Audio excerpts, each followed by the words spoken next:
أعوذ بالله من الشيطان الرجيم. بسم الله الرحمن الرحيم.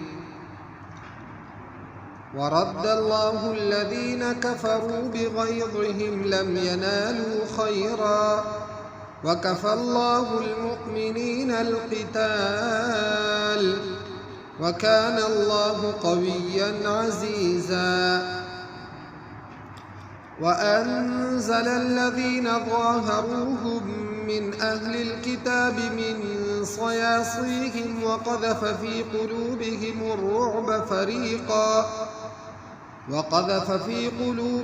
الرعب فريقا تقتلون وتأسرون فريقا.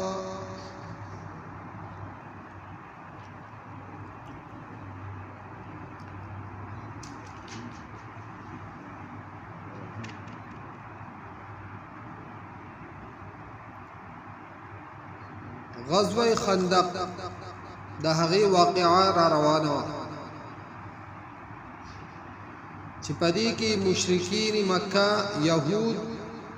او قبایل دا ټول یو شي او د صحابه خلاف هغه میدان ته راوتي او په دې نیت باندې دوی راوتي چې مونږ به د مسلمانانو مالونه او د مسلمانانو کورونه وغیرہ دا به مونږه الو او مسلمانان به مونږه ژوندي نه پرېږدو، ردو نام نشان دا به مونږه ختمو. نو الله پاک فرمای ورد الله الذين كفروا بغيظهم لم ينالوا خيرا. واپس کړ الله پاک هغه کسان چې کافرانو بغيظهم سره د غصې ده لم ينالوا خيرا، چې هیڅ خیر دو حاصل نکو، هیڅ فائدې حاصل نکو. دو چې په کم نیت راغلیو پاغي کې دو ته هیڅ شی حاصل نشو. وکفى الله المؤمنین القتال، او پرشو الله پاک د مؤمنانو د پاره القتال د جنگ، یعنی الله پاک بچ کړو مؤمنان د جنگ کولو. دشمن په ډېر لوی تعداد باندې هغه میدان ته راغلی او صحابه کرام ډېر په کم تعداد باندې تقریبا 40,000 دا د دشمن لښکر او فوج او د مسلمانانو سره 3000 کسان او د هغو سره مکمل اسلحې وغیرہ دا شیزونه د مسلمانانو سره اوزار وغیرہ هم ډیر کم. نو الله پاک دا مومنان د جنگ کولو نه هم بچ او یو لښکر الله پاک راولېږو د فرشتو چې هغو په دو باندې اوازونه کول او تیزه سیلۍ الله پاک راولېږله چې ردو په زړونو کې الله پاک یره واچوله او دو وتښتېدو. نو الله پاک فرمایي وکفى الله المؤمنین القتال، او بچ کړل الله پاک مؤمنان د جنگ کولو. وکان الله قویا عزیزا، د الله پاک قوت والا زورور. جناب نبی کریم صلی الله علیه وسلم چې کله مدینه ته راغی او هجرت وکړو مدینه ته، نو د مختلفو قبایلو والا سره د مختلفو قبیلو سره پیغمبر علیه الصلاۃ والسلام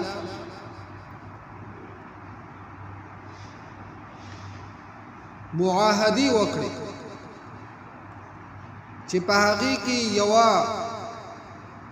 د بنو قریظه د قبیله وو چې ردو سره پیغمبر علیه الصلاۃ والسلام دا معاهده کړي چې موږ بس تاسو سره جنگ نه کوو، تاسو به زموږ سره جنگ او دشمن سره به تاسو زمون په مقابله کې مدد نه کوئ، او که تاسو سره د چا جنگ راغی نو موږ به د هغو سره تاسو په خلاف مدد په دې باندې معاهده شي. نو چې کله مشرکین مکه او منافقین او یهودو دو په خندق کې په پیغمبر علیه الصلاۃ والسلام باندې په صحابه باندې حمله وکړه نو بنو قریظه د شاتینه د هغو سره مرګتیا وکړه چې د مخکې نه به تاسو حمله کوئ او د شاتینه به پې منګ راغله او اسلحې هم هغو له ورکړې چې ګوره دا کار چرته کې پاتې نه کوي خامخا دا حمله وکړه نو چې کله الله پاک دغه کافران مغلوب کړو او دو وتښتېدو او پیغمبر علیه السلام او صحابه کرام دو د جنگ اسلحې او اوزار اخودل شروع چې پیغمبر علیه السلام غسل کوو چې جبرئیل امین پیغمبر علیه السلام تراغ او پیغمبر علیه السلام ته فرمایل چې تاسو خپل اسلحې کې خودي فرشتو لا د وسه پورې هم اسلحې خودي دي او د بنو قریظه فیصله وکړه او منګلا چې دغه اسونو د خپو اوازونه صحابه هم اوریدل نو پیغمبر علیه السلام اعلان وکړ او دغه وخت تقریبا د ماسپخین ټیم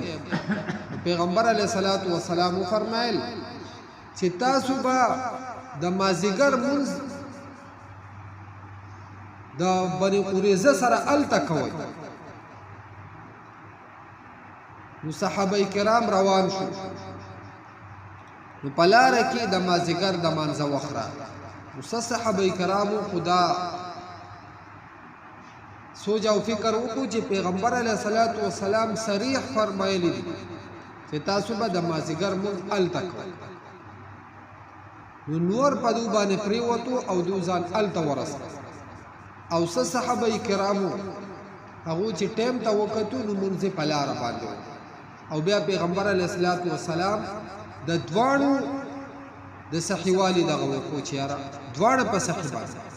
یعنی د پیغمبر علیه السلام مطلب دا چې تاسو به ایثارې کوئ ځان الته رسول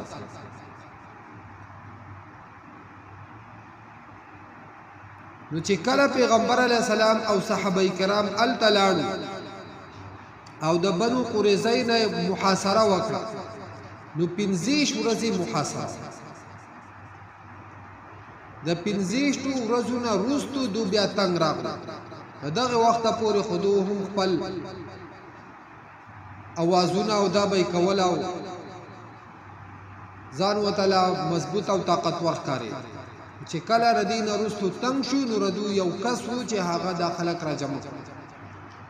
او دو ته وی چې ګوره تاسو ته خپته چې دا د خدای پیغمبر یا خداسي طریقه وکړي چې خپل خزي او بچي په خپل مړه او ردو سره مقابله او جنگ شروع یا به مړ شو یا به مقابله وکړي خو هغه د تسوق نه خودو په اخیره کې هغه دستبردار او حضرت ابو لبابه رضی الله عنه چې دا یو صحابي ده هغه نه دوی تاسو چیرې مونږه خبرې تکینو نو زمون به سهل نو هغه د خدای بنده ورته وي چې داسې اشاره وکړه چې علاله یو پریدو ځکه تاسو ډېر غټ منافق توبه بیمانی کړی په دومره سخت حالت کې تاسو غداری کړی چې دا اشاره وکړه نو بیا پوه شو چې دا خو ما ډېره غلطي وکړه نو بیا لاړو او په جومات کې ځان وته او بیبي به صرف د مانځه د پاره پرانستو او بیا به پیغمبر علیه السلام خبر شو پیغمبر علیه السلام فرمایل چې دا د خدای بنده بیا دلته ولې نه راځي وس خدا کار کړی دی اوس چې الله پاک کوم فیصله راولېږله بس هغه به کېږي نو دو چې کله دستبردار شو نو دو بیا د ځان دپاره یو منصف مقرر چې حضرت سعد بن معاذ رضی الله عنه چې دا د انصارو نه او د خپل منصف مقرر کو او د په جنگ کې یو غشه راغله او د مټ لګیدل او بیا وینه نه ودرېده د ډېر کمزورې شی وو زخمی وو چې کله دته د پیغمبر علیه الصلاۃ والسلام فرمان ورسید نو د په خپل خر باندې کېناست او راغی چې کله د راغی نو پیغمبر علیه الصلاۃ والسلام چې د ولیدو صحابه کرامو ته یې فرمایل قوموا لسیدکم خپل مشر د پاره پاسه یعنی احتراما د ادب د وجه نو احترام د مشران دا په اسلام کې سمانه نه لري بعضی کسان وایي چې ته ودرېدل او کېناستل دانش نو حضرت سعد رضی الله عنه هغه چې کله د دې فیصله په باره کې خبره واورید ډېر پریشان چې که زه اوس فیصله کوم د دو په خلاف یعنی دا چې فیصله راځي نو دا ټول به وایي چې ګوره د انصاریو د دې د وجې نه زموږ سره زیاتی خو بیا یې خیال وکړو چې یاره زه فیصله کومه دا اهل کتاب دی د تورات موافق فیصله چې دو به هم په دې کې بیا ګډوډ نشي او فیصله یې وکړه چې ردو څومره جنګجو کسان دي هغه ټول د قتل کړي چا چې اسلحه راغستې ده نو هغه به قتلي او کم ماشومانان او زنانه چې ردو دي نو هغه به قیدیان کړي نو الله پاک په دې آیت کې هغه واقعي طرف ته اشاره کوي وانزل الذين ظاهروهم من اهل الكتاب او راکوز کړل الله پاک هغه کسان ظاهروهم چې مدد کړه وددو من اهل الكتاب د اهل کتاب من صياصيهم راکوز کړل د کمزګینه د قلعګانو د دون وقذف في قلوبهم الرعب او واچول الله پاک فزلونو د دو کې الرعب يرى دا دو فزلونو کې یو هیبت او يرى الله پاک پیدا کړه نو الله پاک فرمای فريقا تقتلون وتأسرون فريقا یو ډله د دون تاسو قتل ولا او بل ډله هغه تاسو قید کوله یعنی چا چې اسلحه راغستی و هغه ټول تاسو قتل او کم چې دین علاوه زنانا ماشومانانو هغه تاسو قیدیان دي نو الله پاک فرمای چې ردو په بدنونو باندې الله پاک تاسو له غلبه درکړه دغه شانتي د دو په مالونو باندې هم الله پاک تاسو له ملکیت ده الله پاک فرمای واورثکم ارضهم وديارهم واموالهم او مالکان کړی تاسو ارضهم د ځمکې ددو وديارهم او د کورونو ددو واموالهم او د مالونو ددو وارضا او مالکان کړی د هغه ځمکې او درې کړه تاسو ته هغه ځمکه لم تطؤوها چې تاسو په عمل کړی نه و یعنی تاسو به قدم هم لا نه وخت چې مفسرین وایي د دین مراد یا د روم او کسرا ځمکه ده او یا د دین مراد د خیبر ځمکه چې دغه بنو قریظه د دو د دغه زګینه علاوه په نورو زګونو کې هم ځمکه او جیداد وغیرہ نو الله پاک د هغه زګونو مالکان هم صحابه کرام نو الله پاک فرمای واورثکم ارضهم وديارهم او مالکان کړی تاسو د ځمکې ددو او د کورونو ددو او د مالونو ددو او درې کړه تاسو ته هغه ځمکه لم تطؤوها چې تاسو قدم هم نه دی خوده تلی هم نه داغي خدای مالکان د غدار قوم انجام هغه دغه شي غداری دا انتهایی یو داسې عمل دی چې دا په دنیا کې هم د دې هغه ثمره انسان سره شي وکانه الله علی کل شیء قدیر او دا الله پاک په هر شی باندې قدرت لري نو هر انسان چې د الله پاک نه غواړي حلال او د جایز شی طلب وکړي د حرام او ناجایز نه هر انسان لزان ساتل پکار او د غدارۍ ځکه په آخرت کې خردي وبال او سزا هغه کې شک نشته خو په دنیا کې هم انسان ته د دې هغه حالت هغه رسي ورد الله الذين كفروا او واپس کړ الله پاک هغه کسان چې کفر کړو بغیظهم سره د غصې د دو یعنی دو خو راغلي په دې نیت چې مونږ به مدینه داوالو او مسلمانان دا به مونږ ختم نو دغه غصې په زړه کې واپس ویوړه هغه کار چې د دو کومه اراده او مقصد باندې راغلی هغې کې خدای کامیاب لم ینالو خیرا حاصل نکړو هیڅ خیر وکف الله المؤمنین القتال